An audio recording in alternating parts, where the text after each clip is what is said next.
Je m'appelle Bharat Agarwal, professeur d'oncologie au Centre de recherche sur le cancer de l'Université du Texas.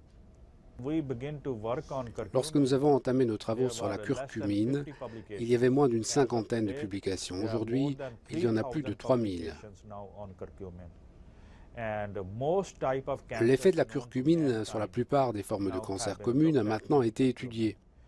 Et à ma connaissance, il n'y a pas de type de cancer qui ne réponde pas à la curcumine.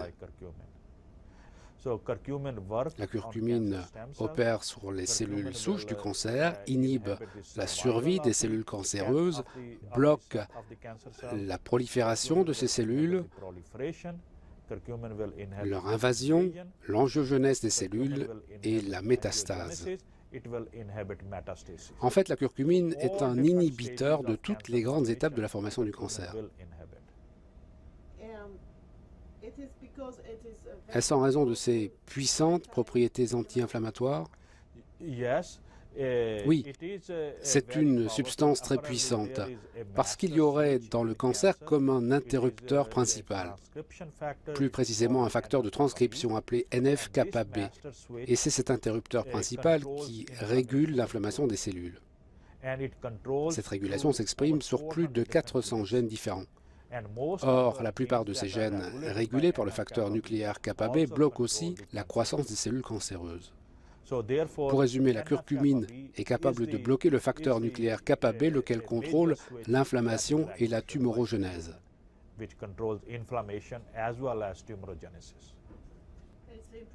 Et c'est important parce qu'il n'y a pas de cancer sans inflammation. Tout à fait.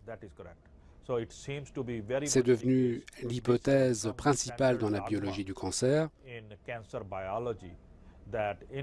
L'existence d'un terrain inflammatoire est une condition indispensable.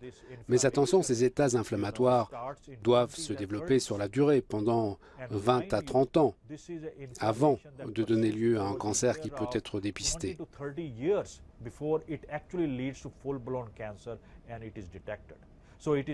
Et ce sont ces états inflammatoires chroniques qui persistent durant de nombreuses années qui risquent de déboucher sur un cancer.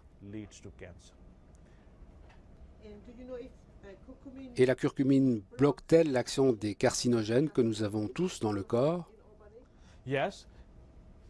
Oui, beaucoup d'études, entre 500 à 1000 études, ont montré que la curcumine bloque la carcinogenèse, tout simplement.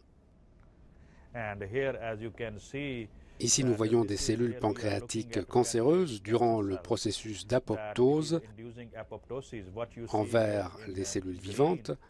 Nous les avons traitées soit à la curcumine, soit à la gemcitabine, la chimiothérapie standard pour les cancers du pancréas, soit les deux à la fois. Et nous avons constaté que l'apoptose des cellules arrive à son maximum quand le traitement associe curcumine et gemcitabine.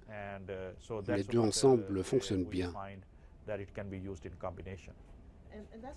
Et la curcumine réduit-elle aussi l'angiogenèse?